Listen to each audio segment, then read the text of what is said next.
Un appel à la haine antisémite scandé par une responsable de l'ONU. Le 8 février dernier, Francesca Albanese, rapporteuse spéciale des Nations Unies pour les territoires palestiniens, a suscité un véritable tollé avec cette sortie.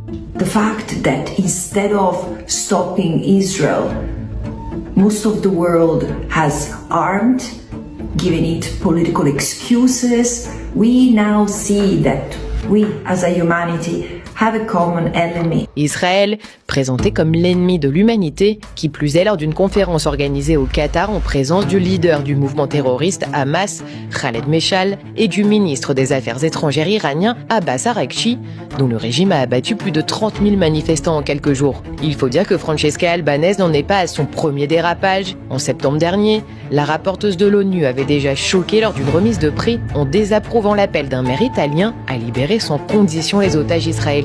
Io il sindaco non lo giudico, lo perdono, però sindaco mi deve promettere che questa cosa non la dice più. Et elle était allée jusqu'à saluer le Hamas pour avoir réussi à remettre la question palestinienne au centre des débats.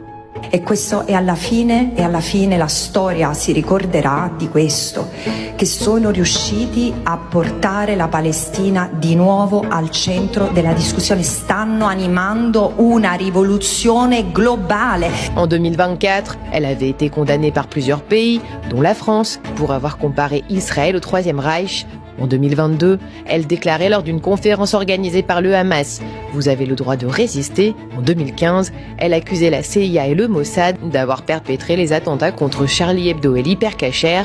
En 2014, elle affirmait que le lobby juif contrôle les États-Unis. Des propos inadmissibles, en particulier de la part d'une responsable de l'ONU, et qui interroge sur le silence de l'institution internationale vis-à-vis de cet idéologue antisémite déguisé en diplomate.